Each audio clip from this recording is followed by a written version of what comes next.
Hi and welcome to Evergreen Acres. So today I wanted to show you guys the chicks that we've had born. We ended up, I'm not sure if you've been following along or watched any of our earlier videos, we had put 12 eggs into the incubator, and 3 of them we ended up pulling sort of early on. We realized either that they weren't developing, they weren't fertilized, or whatever the reason, they weren't developing. So we ended up with 9 eggs that stayed in the incubator, and somewhere along the way a couple more were not developing and whatnot, and so we ended up to pull those, and we ended up with 7 left for the full incubation period. And over the last couple days we've had 7 chicks hatch. So here are our little babies, and they're doing really well. They're out from under the heat lamp.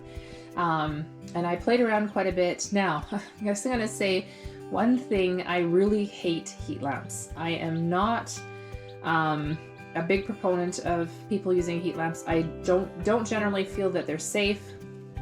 And we had actually purchased like a brooder hen or a heat plate. There's all kinds of different names for them. We had purchased one of those, and we had started them out initially on that. And what happened is, as you can see, we've got 6 chicks here, and we've got 1 who we're calling our hospital chick. So he is in the house with us still, and he or she, I just say he because it's easier, but he was one that we had to assist. And again, one of the things I don't really necessarily agree with is assisting a chick in hatching. However, this egg had pipped, and it went on for a day and a half still in the shell with no real further pipping, and he wasn't unzipping his egg, and his little beak was sitting there poking out quite a ways. It almost looked like he wasn't able to pull it back in and finish unzipping the shell. So we kind of monitored the egg. We pulled it out a little bit. And I was gonna film all of it, but at the end of the day, it was the first time I've ever had to do it, and I was really quite nervous, I'm not gonna lie. So I was working on it a little bit. I watched a lot of videos to see how other people had done this procedure. This is our first time hatching chicks ourselves, so everything is new. Everything that I had read basically says 99.9% of the time you should always leave them. But in this particular case, we could just see that this guy wasn't gonna get out of his shell. And so we took a little bit of the shell off a bit at a time with some tweezers. And there's almost like 2 layers of the membrane underneath. So we had peeled back one of the layers of the membrane. You could see it was quite dry in there. He was starting to dry up from having his shell pipped for so long and not being able to get out. So I took a bit of a Q-tip and some warm water and just put that along one of the membrane, and just to sort of moisten it up a little bit and see if he could make any further progress on his own. And unfortunately, he kept not making any progress. So, a lot of schools of thought will say, just leave him and see what happens and see if he'll come on his own.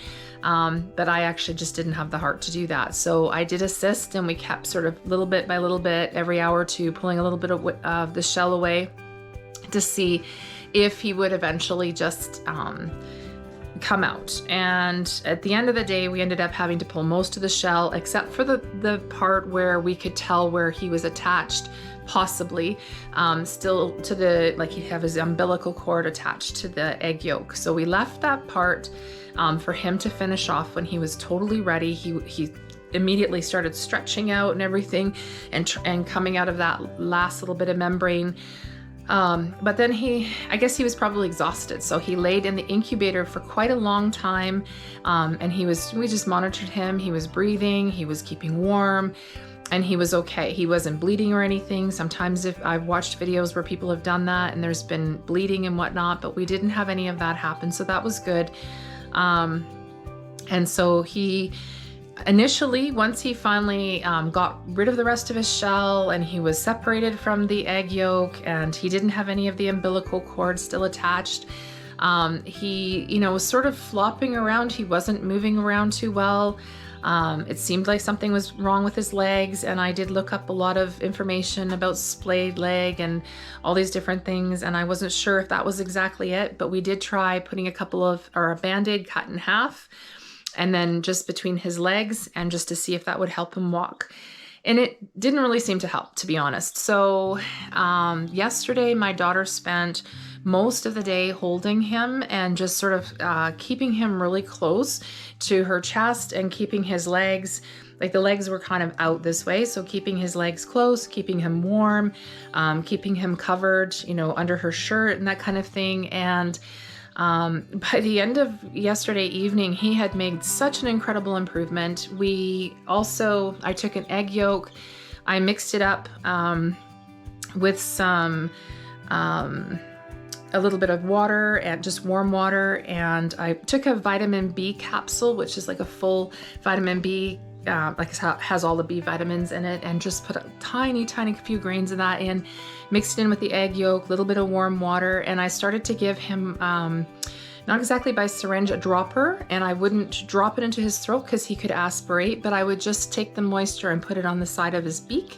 and he'd start going and taking the moisture, and that was good. And so by this morning, he has made huge leaps and bounds, and I will show him later in the video. He's not out here in this brooder at this time, but he probably will be moved later today, or even maybe first thing tomorrow morning. We'll see how it goes. But he has made incredible progress since yesterday. He's up, he's running around, he's in a box inside. He's the one that has the warming plate now, so we had to have two heating options. So I had to make my way into town yesterday and get, against all of my best judgment, a heat lamp, because there was nothing else available.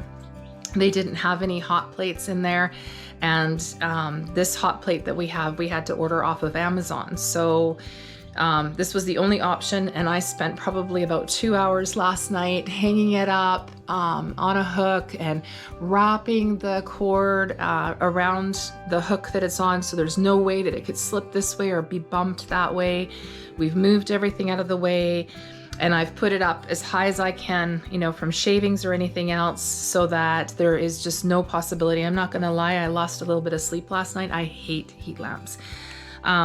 But everything is good today. I did come out late before I went to bed last night, and early this morning. I was out here at 4:30 this morning checking, just because I wanted to make sure everything was safe, and everything is good. They are running around in this, and I'll show you again in a second. They are running around in this little setup that we've got. So they're happy. They're obviously not cold in here. And we also have some supplementary heat. We have, it's just a little mini oil heater. And I think it just goes at 750 watts instead of 1500, and it just helps to keep the room, like this is a very small room, this feed room, and it just helps to keep the room warm as well. It actually got a little bit cold last night. It was -3, and we've been having temperatures well above zero, like 3 or 4 degrees overnight, and then we had a drop last night, so there was quite a bit of frost out. And I ended up bringing out this oil heater just to make sure the ambient temperature in this room was good enough and warm enough for them. So I've been monitoring that. It's about 20 degrees. I'm just trying to see where my thermometer is. It's 20 degrees in here. And of course, it's much warmer under the heat lamp for them. And I've also brought a feather duster in here, and they've been, a couple times when I've come in to check on them today, they've been snuggled up together in a little pile by the feather duster, but not to think that they're cold. They are wandering around and pecking and eating and doing all kinds of things as well. So they all seem to be doing very well. This light one here, that's just sort of standing there. I don't know if you can see where I'm pointing, but this one right there, we were actually not sure how that guy would make it. Or how well he would do. He was, his feet seemed like he had huge feet. And I say he, again, I don't know if it's a he or she yet, but his feet were just so giant, and it felt like he wasn't able to sort of make them work and go, and he spent an extra day in the incubator. We didn't pull him too quickly. We wanted to make sure that he could get his feet under himself, as you could say, and be able to be up and moving around. And by yesterday evening, when we were bringing everybody else out, he was good to go. He was actually running around and doing very well. So I guess sometimes it just takes them some time to get themselves adjusted and oriented, but they're doing amazing. They are eating and pecking and drinking water and doing all the stuff they're supposed to do. So we were hoping, you know, somewhere between 4 and 6 chicks is what we were hoping for. We ended up with 7. And so that is quite amazing. We're so happy, and it was quite an amazing process to watch the whole thing for the first time. Some people would have been doing this for forever, I guess. You know, it's not a big deal anymore, but for us, this was just, I felt like a kid on Christmas morning, watching the incubator and watching one. And then my daughter was watching. She had the incubator in her room for a little bit, and so she'd come running out, "Oh, Mom, there's another chick that's been born." And so it was super exciting. It's just been an absolute joy to do this. And hopefully we can do this again next year if we want more chicks or whatever. But at this time, this was a good experience and a good journey. And we do have this other little guy who's just about ready to come out. I will include him on this video so that you can see how he's doing. And we've been just impressed by, like I said, putting the little band-aids on his legs, and he's been able to make himself a little bit, you know, like a little hobble thing so he could move around. Although I think it just took time. I think that was the biggest thing. He just needed to learn how to use his legs properly. But he's in his box, he's pecking at the ground. I was showing him with my finger, peck, peck, peck on the ground, and so he started doing that. And then I was pipping my finger in the water, and he started following and doing that. So he's been just great. And it's been a very good experience for my daughter, you know, to learn that sense of responsibility and looking after something small and little like that. And so it's just been absolutely great, super exciting. And so I will also include, like I said, I'll include a little bit of him so you can see how he's doing. And I just look forward to watching these guys grow. Hi, okay, so now we are back inside the house, and as promised, I'm just going to do a quick little update on our hospital patient. I'm not sure what his or her name will be, but we're calling him a hospital patient right now. And this is the one where his legs were, I think it was like a splayed leg type of thing. His legs were spreading apart when he was trying to walk. And in fact, he couldn't even get up, to be honest with you. The first day, he would just sort of lay on his side, trying to struggle. And my daughter had held him for the whole day yesterday and just kind of kept his legs together. We also attempted to tape his legs. Now, that is a procedure that you can do for chicks that have splayed legs. You can take a Band-Aid and sort of wrap it around his or her feet and just keep the legs close together so that they're not spreading apart when they're trying to walk. So now let's just take a look. So there is so much improvement. We still have a little bit of tape on his feet. We did take most of it off.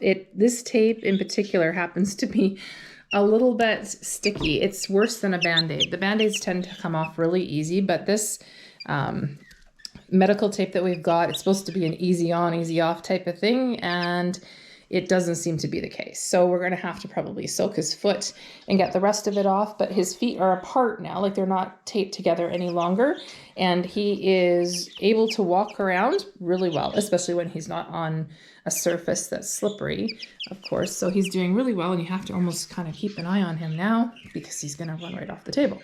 But this is an immense improvement from where he was at yesterday and the day before. So my daughter has just sat and held him, kept his feet and his legs together, kept him warm. And I think that made a big difference. And I think he's been having a little bit of egg yolk and mixed with a bit of water, warm and everything. And that's just helped build his strength up. And I think that probably by tomorrow, he'll be ready to go back with his other friends. We just want to make sure that he's able to peck at the food. And you know that the other chickens aren't gonna. He's definitely liking to peck on my fingers, but we don't want the other chicks to pick on him. So we're gonna show you a little bit about our chick who we've been sort of calling hospital chick for the last few days. He's the one that's been staying with us inside the house, and he's been kept in the little brooder all on his own. The other chicks that I showed you have obviously moved outside to the feed room, but we've been keeping him in so we can keep him warm and monitored, and we've been feeding him with a dropper as well. So I'm gonna show you a little bit of that so you can see how we've been doing that. Have some? Oh yes. So you can tell he's hungry, he's pecking at it, he's getting impatient. So we just tap a little bit of the drip on the side of his mouth, and then he drinks. So he's got a little bit of egg yolk. This is actually, I'll tell you, this mixture is a little bit of egg yolk. It's a little bit of water. It's got a little bit of vitamins in it. It's called PoulVites, I believe. I picked it up from the feed store. So it's just got a little bit of that, and it has helped him immensely. He has, each time I do a feeding, he has about a dropper full, like up to about here on the dropper. And I just warm it up a tiny bit with a little bit of, a few drops of boiling water just to warm up the egg yolk a little bit so it's not freezing for him.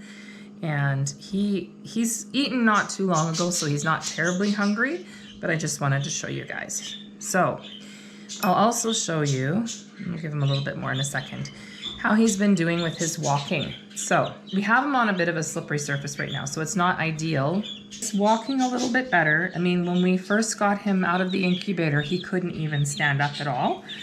And now we've been teaching him, we'll put a little bit of feed on the ground, and we've been doing this, teaching him to peck. And so he's learning how to do that. And his leg is not 100%, it's a little bit off still, but he is so much more improved. He used to just lay on his side, flapping his wings, trying to get up, and now he can sort of run all over the place. So this afternoon, we are going to be putting him back out with the other chicks, and we'll see how he does. And we're gonna monitor him to make sure that the other chicks aren't picking on him and that kind of thing, and that he can fit back in with the rest of the flock. We're gonna clean up the little bit of egg yolk that he's got under his neck so that they're not pecking at that. And he has a tiny little bit of the tape, like it's a medical tape that we've had wrapped around his legs. He has a tiny bit of that still left on. So we're gonna take that off so it's not something that he would, you know, be picked on for if they look and know there's something different and start pecking at him. So this is Hospital Chick. We haven't found a name for him, but he will be returning to the rest of his flock this afternoon. In the next little bit, we'll be taking him out, and hopefully he fits right in and he's able to run around on the shavings and eat the rest of the food with the rest of the little guys, and he can start growing and developing out there with the rest of his friends.